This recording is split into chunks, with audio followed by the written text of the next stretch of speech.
मुंबईत शिवाजी कोण होता या पुस्तकावरून निर्माण झालेल्या वादाच्या पार्श्वभूमीवर बुलढाण्याचे आमदार संजय गायकवाड यांनी दिलगिरी व्यक्त केली आहे। एका व्हायरल फोन कॉलमध्ये प्रकाशकाला दिलेल्या शिवीगाळीनंतर त्यांनी भूमिका स्पष्ट करत प्रशांत आंबी यांच्या आई आणि पत्नीबद्दल बोलल्यामुळे माफी मागितली। मात्र पुस्तकांच्या शीर्षकावर त्यांचा आक्षेप कायम असल्याचं त्यांनी स्पष्ट केलंय।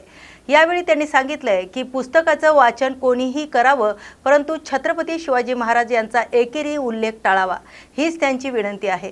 या प्रकरणामुळे राज्यात वातावरण तापले असताना गायकवाड यांच्या या प्रतिक्रियेमुळे वादाला नवे वळण मिळाले। प्रकाश आंबे यांचं प्रकाशन झालेलं शिवाजी कोण होता हे पुस्तक, ज्याच्यावर गोविंद पानसरे साहेबांचा उल्लेख केला पण त्याचा लेखक म्हणून उल्लेख नाही, त्या पुस्तकाच्या संदर्भात मी प्रकाश आंबे यांना फोन करून, प्रकाश भाऊ आपण हे पुस्तक प्रकाशित केलं आहे का, इथून मी सुरुवात केली। छत्रपती शिवाजी महाराज हे करोडो देशवासियांचं दैवत आहे।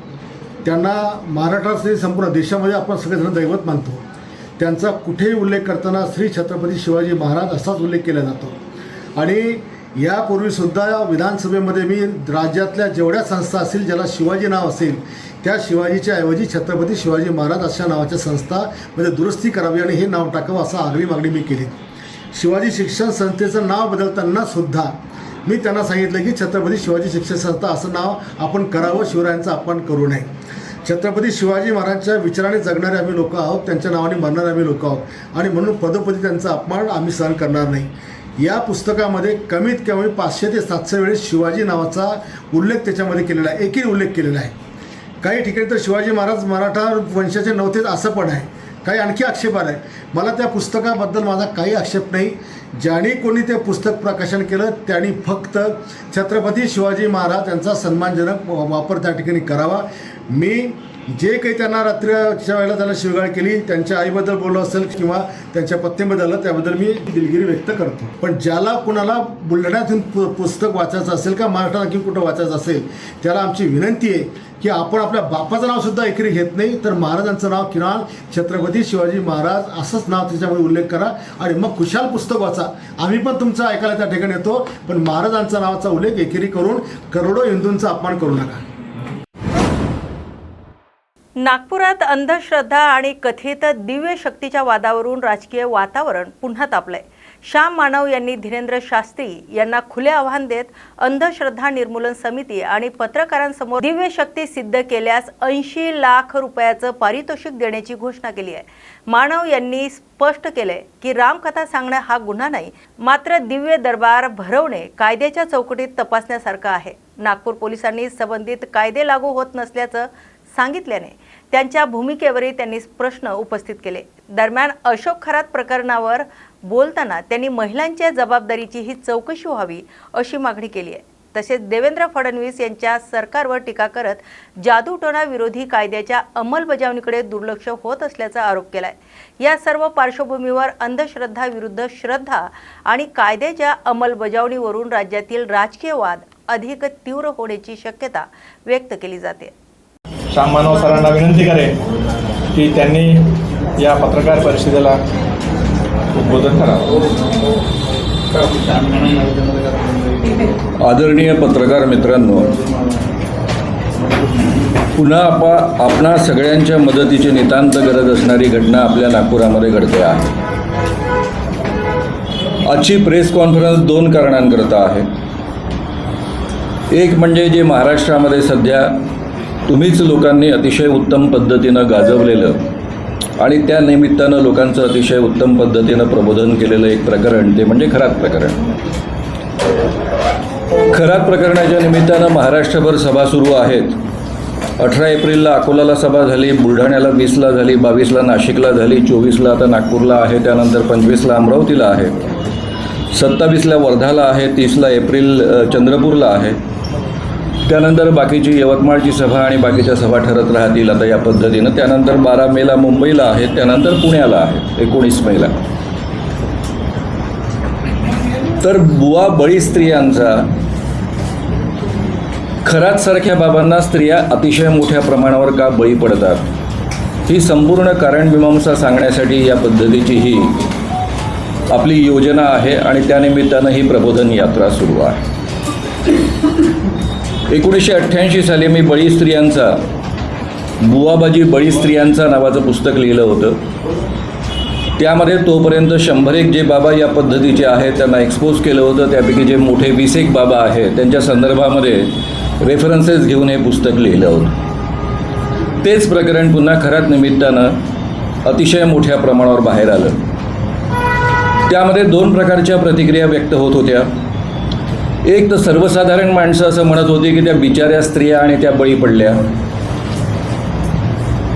दुसऱ्या बाजूनं असंही काही लोकांनी मत मांडलं की त्या स्त्रियाही तेवढ्याच जबाबदार आहे आणि त्यांच्यावरही खऱ्या अर्थानं खटले दाखल झाले पाहिजे.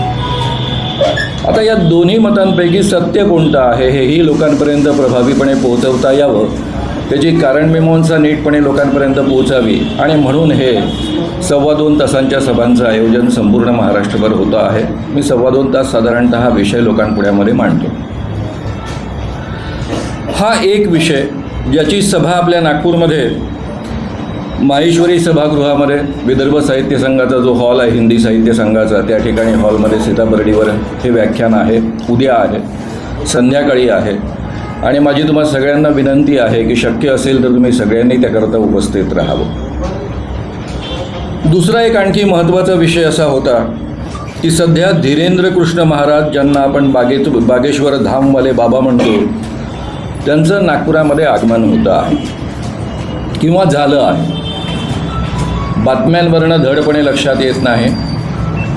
त्यांनी काही महिन्यांपूर्वी, मला वाटतं 3-4 महिन्यांपूर्वी एक व्हिडिओ टाकला होता की मैं उसी नागपूर में आ रहा हूं. तो उसी नागपूर में ते येणार आहेत म्हणून हा 1 महिना मी काढून ठेवलेला होता.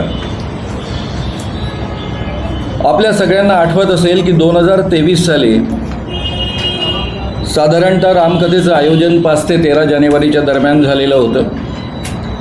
7 आणि 8 जानेवारीला दिव्य दरबार भरविला होता. आपण सुरुवातीपासून म्हणत आलेलो आहे आणि आजही आपलं म्हणणं हे कायम आहे की रामकथा सांगणं, त्याचा प्रचार प्रसार करणं याला कोणत्याही माणसाचा विरोध असण्याचं काही कारणच नाही.